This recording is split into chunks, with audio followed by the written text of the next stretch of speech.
In this video I want to show you how we can solve equations involving powers. As an example, we want to solve the equation z squared equals I. First we write both sides in polar form. We write z equals r times e to the power of phi I.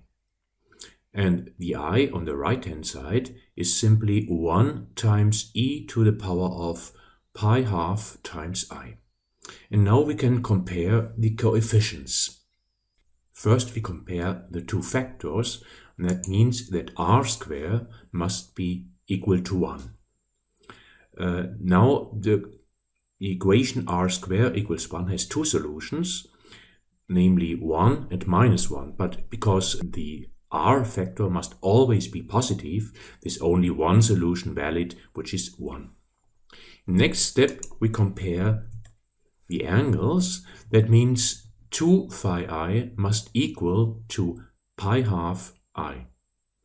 And this equation, 2 phi equals pi half, has first an obvious solution, phi equals pi divided by 4. But there's a second solution, and the second solution is phi equals 5 pi divided by 4. You should find out why this is also a solution. To this end, you should just compute 2 times 5 pi divided by 4. Well, 2 times 5 pi divided by 4 is 5 pi divided by 2.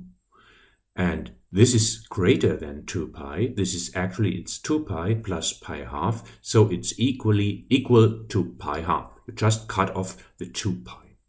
Now we have found out there are two solutions, namely z1 equals e to the power of pi fourth I, and z2 equals e to the power of 5 pi divided by 4 times I.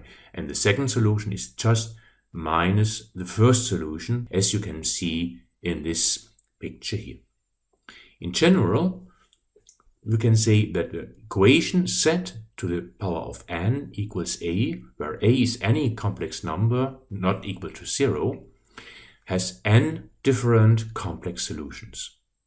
And this is the fundamental theorem of algebra, tells us that every polynomial of degree n has n complex roots. The equation z to the power of n equals a has a general solution. We write z to the power of n equals r times e to the power of phi I. And this equation has the following n solutions. Zk equals the nth root of r times e to the power of phi plus k times 2 pi divided by n times I. And k runs from 0 to n minus 1.